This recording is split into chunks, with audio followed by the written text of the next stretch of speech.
બારીને એવો ગરવો દાતાર.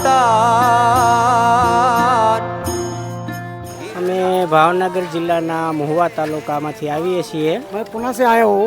ખૂબ જ માણસો આવ્યા છે, 20-25 લાખ ઓછામાં ઓછા માણસો હશે.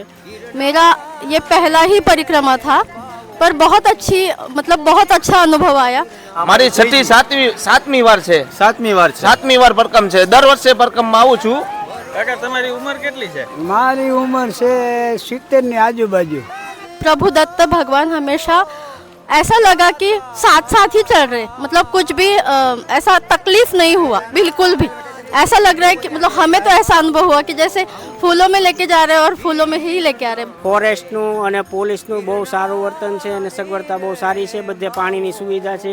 અત્યારે જુવાનિયા જાજો ભાગ મોબાઈલમાં જ પીડા રહે છે.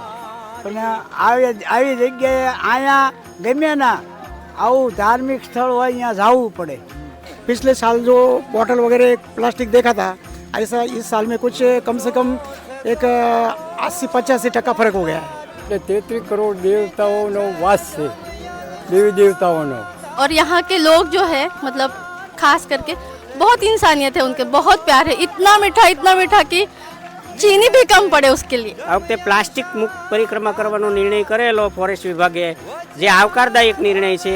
એના હિસાબે તમે જોશો કે ક્યાંય પણ કચરો નથી, નહીંતર ચારેય તરફ પ્લાસ્ટિક જ હોય છે. આપણે પરિક્રમા પૂરી થાય પછી આ લોકોને 10 દિવસ સુધી પ્લાસ્ટિક વીણવું પડે છે. ત્યારે પ્લાસ્ટિક અને બધી નદીઓ ગંદી કરી નાખે છે, પ્લાસ્ટિકથી ઉભરાઈ જાય છે. અને બહુ સારું છે, વ્યવસ્થા બહુ સારી છે, જમવાનું, ખાવાનું, પીવાનું. ભક્તિમાં કાંઈ ઘટે જ નહીં. એમાં તમારે મોજ જ આવે ભક્તિમાં તો. Thank you so much. जय गिरनार.